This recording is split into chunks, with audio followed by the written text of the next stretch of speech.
pariwisata itu bukan hanya orang datang membawa pacar. Sekarang itu sudah eranya orang hidup penuh kemajuan, tapi hatinya mundur. Yang dalam buku disebut sebagai kehampaan spiritual masyarakat modern. Orang datang ke Bogor makan, di rumahnya mau udah kaya Pak, makan enak apa saja Pak. Mau beli stroberi Pak, mau beli stroberi di mall, bisa yang paling gede, yang paling enak, yang sudah disortir. Kenapa ini orang Jakarta pergi ke Lembang cuma pengen makan stroberi metik dari pohonnya? Kenapa dulu durian jatuhan Haji Arif itu? Karena durian jatuhan. Orang sekarang, orang Jakarta pergi ke Pandeglang, ke Lui Bumi, tidur di tenda di pinggir kali, makannya ngeliwet sama ikan asin sama sambal, alasnya daun. Bahagia dia Pak. Atau itu orang Pasir Angin setiap hari makan ikan asin. Kata dia itu enak, kata kita, waduh itu makanan kita mau pengen makan daging. Orang Jakarta datang ke Pandeglang makan di atas daun, sambalnya sambal honje, iya kan? Pakai ikan asin, jengkol merah. Kenapa? Kehampaan spiritual masyarakat modern. Di tenda bersama Tuhan. Pak, kalau ini Kadu Engang, Pasir Angin ini dibangun, asal masyarakatnya mau, ini akan menjadi wisata religi. Banyak sekali pesantren. Karena visi misi Fitrondiana adalah membangun daerah religius berbasis santri melalui Thoriqoh Ngaji. Kedepan Fitrondiana tidak akan membuat orang punya jabatan jadi lurah, jadi camat, jadi kepala dinas. Setelah dia lolos kepangkatannya dan belum tentu oleh bupati akan diangkat jadi lurah, jadi camat, jadi kepala dinas. Kalau dia tidak bisa menjawab pertanyaan bupati. Apa pertanyaan bupati? Pertanyaan bupati adalah, Bapak ngaji di mana? Kalau dia nggak ngaji, jangan jadi pejabat.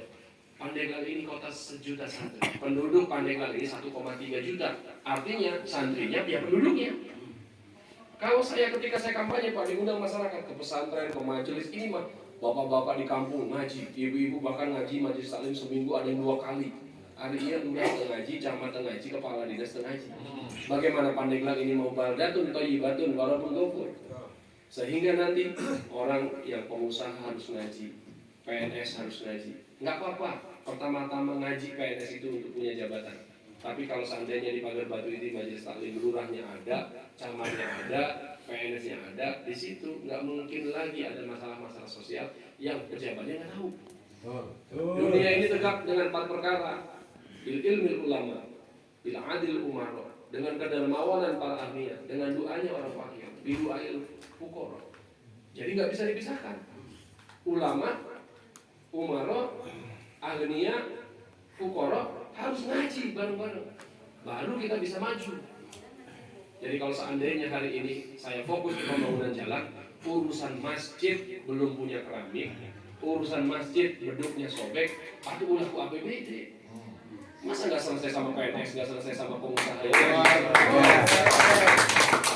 Jadi orang Majasari, PNS yang ngaji di Majasari, semua PNS harus bisa menjawab pertanyaan bupati majelis taklim di Majasari ada berapa? Kamu udah pernah keliling ngaji di situ atau belum? Kalau udah, Pak Camat, gitu kan? Dan masjid di sana sobek atau tidak? Ada yang nanya saya, Pak Fitron, nanti akan ada pengajian di Pendopo? Nggak ada. Di kepemimpinan Fitrondiana nggak akan ada pengajian di Pendopo. Bupatinya, wakil bupatinya, kepala dinas yang ngaji turun ke masyarakat, ngajinya di pesantren, ngajinya di majelis taklim. Loh, kalau kayak gitu Pak Fitron nggak bisa ngajak kiai ke Pendopo? Boleh, kiai, ustadz datang ke Pendopo, tapi jangan ngaji, ngopi. Betul kan? Karena kata Imam Syafi'i, ngaji itu jangan ilmu yang suruh datangin orang yang datang ke ilmunya. Nggak usah dibawa-bawa kiai ke Pendopo buat ngajarin ngaji, tapi yang membutuhkan ilmu adalah para santri. Kita yang datang, Thoriqoh Ngaji. Jadi ketika bantuan BPNT, ketika bantuan PKH, masyarakat berantem, yang kaya dapat, yang miskin enggak, kan ribut kan? Tapi kalau dikelolanya di masjid seperti Zakat Fitrah, saya belum pernah lihat orang berantem rebutan Zakat Fitrah, karena yang mengelola di masjid. Sekarang saya ingin kalau udah kepala desanya, lurahnya ngaji bersama para kiai, DKM, ngobrol di situ, kan bisa.